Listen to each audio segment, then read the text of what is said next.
looks like your boy Ben Affleck that is going to be, or that will be appearing this summer in The Flash in June for Batman. It may be his last time coming through. And that's really unfortunate. You know, when James Gunn and Peter Safran were announced as the co-creators for co-CEOs, excuse me, for the new DCU, Safran business, James Gunn directing. And we're going to be talking about him next and what he's going to be doing. Everybody was like, what's up with Ben Affleck as Batman? We like him. He's a great director. Won an Oscar for, was it Argo, a number of years ago. The man knows what the hell he's doing in front and behind the camera. We know he's passionate about Batman. We know he knows his stuff. What's the deal? Well, hey, we want him to direct.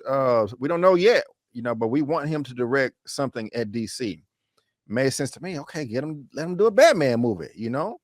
I mean, and then they make the announcement, a Batman Brave and the Bold, you know, with the whole Batman. I'm like, hell, mother effing yes, let's do this. Get Ben Affleck as the character.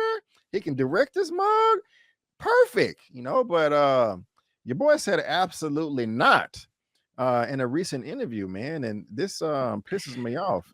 And so this is a long article right here from the Hollywood Reporter. Of course, we're not going to go over it all, but just right here, real quick. So if DC came to you and said, do you want to direct something? I would not direct something for James Gunn, DC. Absolutely not. I have nothing against James Gunn.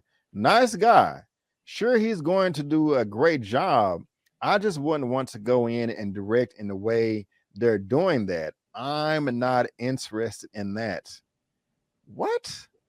Man, what I don't know what to think about this. Like, it doesn't, I don't get it. And he kind of just goes through on like how horrible the situation was prior to James Gunn getting there.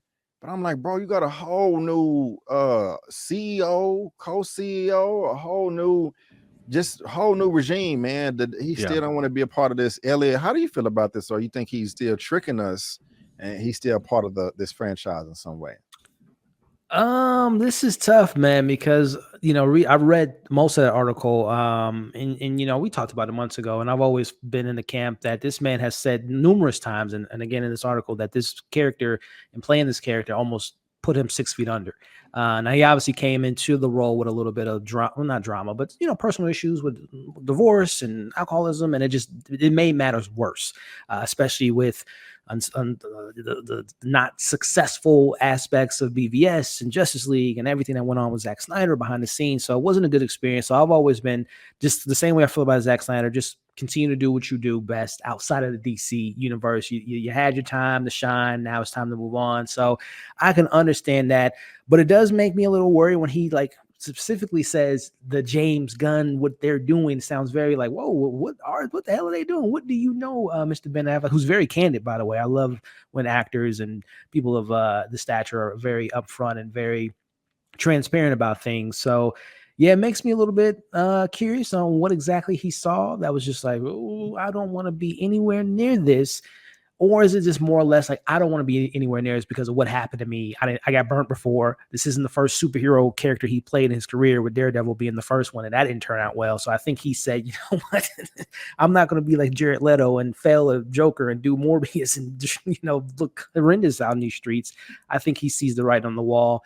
And I respect. I know, Brandon, it's one of my favorite versions of the Batman character. But I think it's just sometimes you got to just walk away. You know, and you got to do something else with your life, not stress and kill yourself over certain things that might not come to fruition. So I think it's good on him to move on and not chase this aspect of Batman and see a brighter side of things. So we'll see. Okay. I mean, I slightly disagree because I'm just in the mindset of like, if they're letting you do whatever you want to do, what you want to do, I just don't understand how it can be stressful. Like, you only got to report to 2 people. I don't know. One take. Where you at on this, man? I think it's one of those situations where he didn't want to fall into that certain umbrella, to where it's kind of like they technically still have a plain universe out. I think if Ben Affleck were to direct a Batman film, he would have wanted to be something like Matt Reeves, to where it's like it's in his own contained universe, and where he could like create something exactly how he wanted to be. I think even with Marvel films, and I do feel like they give the director some freedom, but they still have to play inside a certain box and do certain things. You know what I'm saying? And I don't think that's what Ben Affleck wanted to do. I think he kind of wanted to do, if he was to do any DC film whatsoever, I think it'd be one of the what is it, DC Black? What is it? What is Oh, the Elseworld. Elseworld. Yeah. I'm tripping. Yeah. I think it would have been something like that. But I don't think he wants to do anything inside of this cinematic universe that they're building. And I can understand that though, honestly.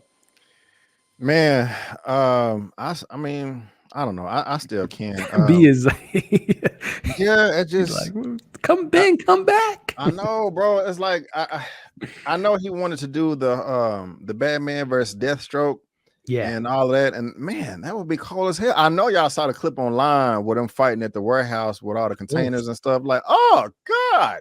If we can get that, like, was that from a video game or something? Yeah, that was from Batman Origins.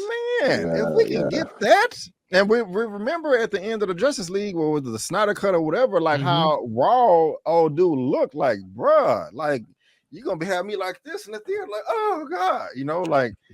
But I think he can still do that with Brave and the Bold. I really hope they're pulling our leg here. I really do. But I mean, to be fair, I heard Ben Affleck say he wasn't going to ever don the cape and cowl again in 2017.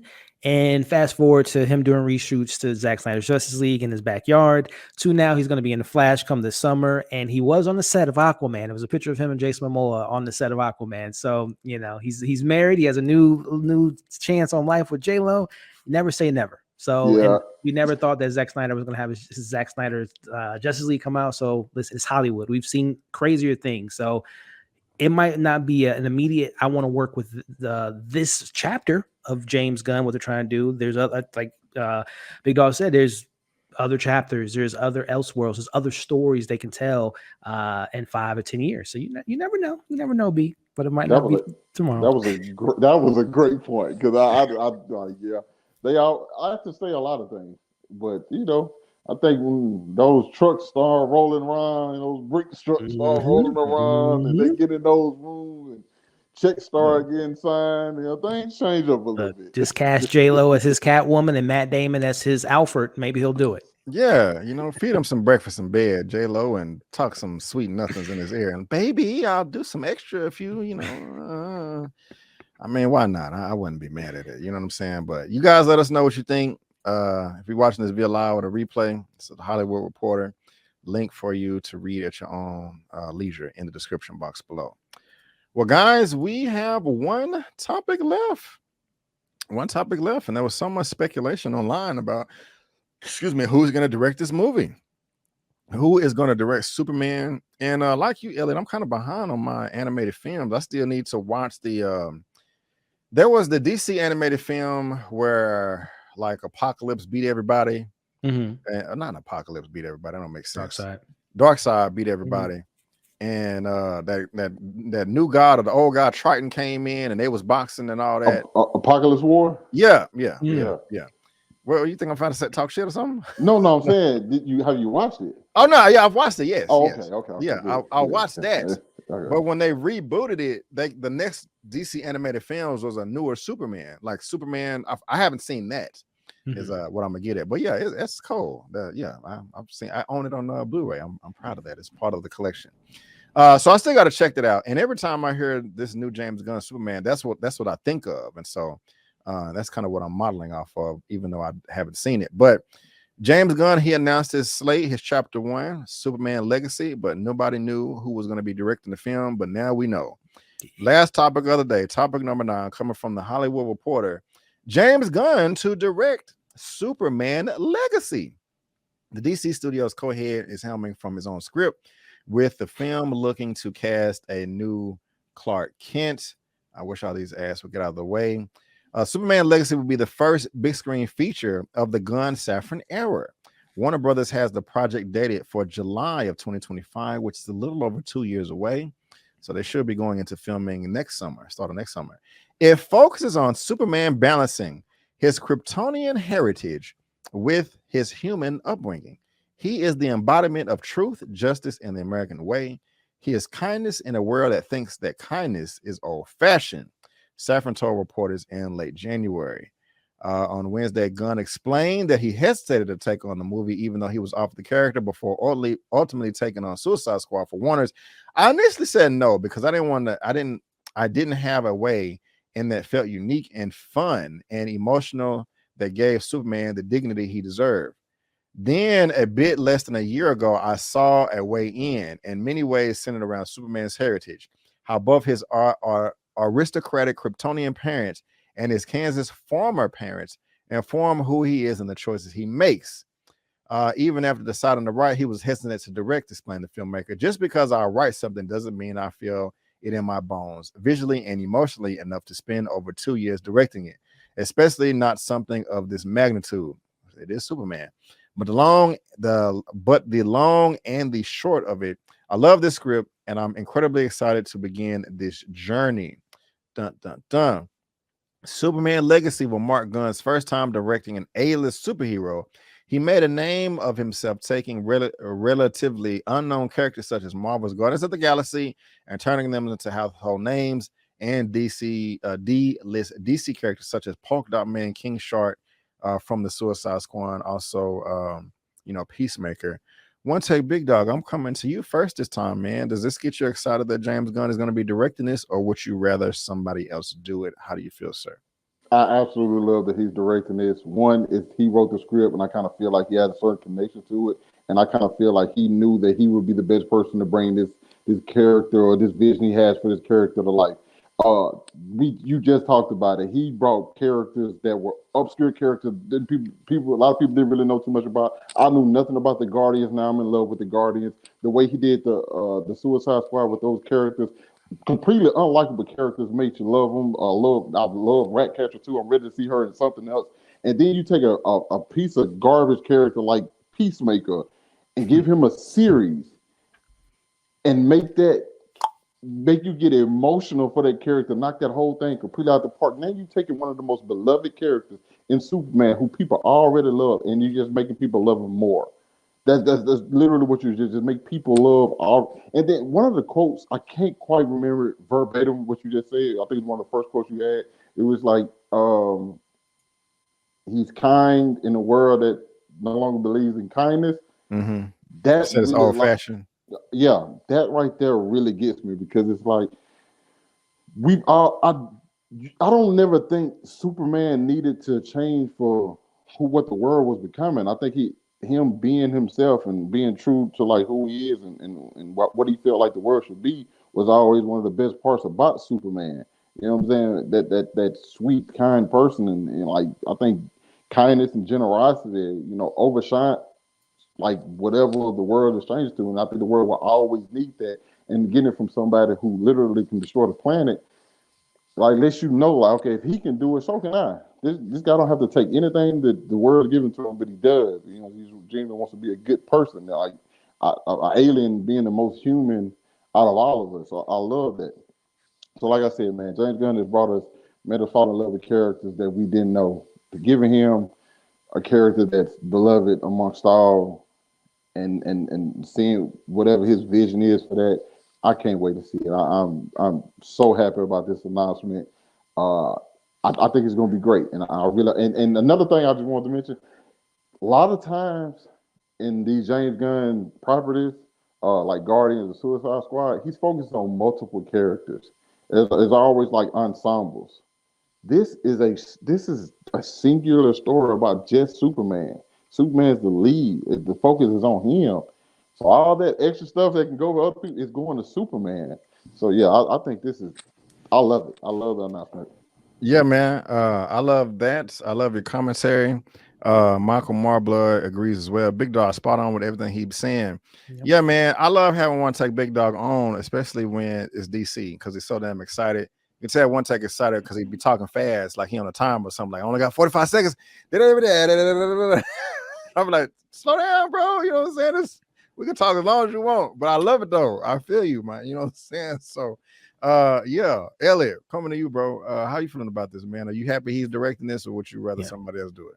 Yeah, he's Big Dog said it perfectly, man. It's the Superman is the embodiment of hope, man, and I'm just loving the passion that we're hearing from James Gunn with the whole connection of his dad when he was a kid and used to struggle with anxiety and things of that nature. And his dad used to take him to the comic book store, and Superman was one of the first superheroes that he connected to. And his dad passed away 3 years ago. The film's coming out on his 3-year or 4-year, or it'll be 5 years that he passed at that point. So it's just so much personal connections to James Gunn with this story. And like Big Dog was saying, from his iterations of within the comic book universe, even Super, right? Or even something like as sinister as Slither, he always knows how to tell stories about family. And when you think about Clark and him being the last Kryptonian, well, at least that he knows of, there's, we're going to get Supergirl in this DCU, which is going to be great to see. But right now, he's thinking he's the only Kryptonian alive. It's just like, and then the whole idea of like, it almost sounds like he was raised by his parents, which we've never really seen that in live action. His parents has always been, deceased by the time he's of age. So it's going to be interesting to see that duality in the character and seeing how Kryptonians, he was raised in that sense of the his heritage, and then obviously Martha and Jonathan. So I'm very intrigued to see that. And to the idea of the ensemble, I'm really excited to see the pieces that he puts in this, because he always has this knockout home run cast around him. So I'm very excited to see who he casts as Lois Lane, as Pa Kent and Martha, and all the different surrounding characters around there. And as far as the narrative goes, man, not only am I excited to see the hopeful side of Superman, but I'm really excited to get a Clark Kent, a proper Clark Kent, and more so exploring him being the journalist and working with the best journalist in the DC world, which is Lois Lane. So I'm really excited to see that side of him, and I would love to see him like doing this underground kind of story of like there's a mayor or this up and coming senator of the sorts trying to work his way up to running New York City, and that being Lex Luthor. And we're seeing Clark Kent trying to uncover all the stuff he's hiding, and there's something he's building, working with something out of space, maybe Brainiac. So I think there's just so much human story that James Gunn can tell, and everything we've seen so far from him in the comic book world, Two Guardians, Suicide Squad, I'm certain this is going to be a home run. Yeah, man. How do I come after both of you guys? Real quick, Buddy Love. My only pushback here is a nice picture too. Suicide Squad made no money because it was released during the pandemic, and it was also day and date. Like it was released digitally on HBO Max and theaters at the same time. So that's like a double whammy of why it wouldn't make any money. Xavier, I agree with Big Dog. Superman should not be a reflection of who we are at the same time. He should be an idea that humans aspire to. Right on. I like that. Also got a super chat from Tony Movie Chappie. Thank you so much for the $9.99 super chat. We're gonna do that like this. What a money reside. What a money reside. What a money reside. What a money reside. Okay. Thoughts on the new Hellboy reboot directed by Brian Taylor? I have zero interest in that and didn't know anything about it. The last reboot they put out, I put on my thumbnail that it was butt must because I thought it was that bad. So I have no interest in that. I didn't even know about it. Do y'all have any interest in this? I saw that they announced it. Whatever the run that they're doing, I forgot what it's called. It's something about Hellboy and some young detective go to. It's like during the 1950s. They go to some town that's been like overrun with like witches and stuff like that. I heard this from like the script is based on one of the most successful Hellboy runs in recent memory, but I don't know too much about it. Also, that last one was really, really bad, especially when we could have just did a Hellboy 3 with Ron Perlman. But I don't know. I'm probably gonna see it. I mean, we're all gonna see it. Let's be honest. We watch everything, people. But excitement, nah, I ain't really got it in it right now. Elliot, you excited for it? This movie's going to hell. It's gonna explode. It's gonna destroy box office numbers negatively. It's not gonna do well at all. Who's gonna see that? I'm not. I agree. Another super chat from Brian Andrews. Thank you so much for the $9.99. I do appreciate that.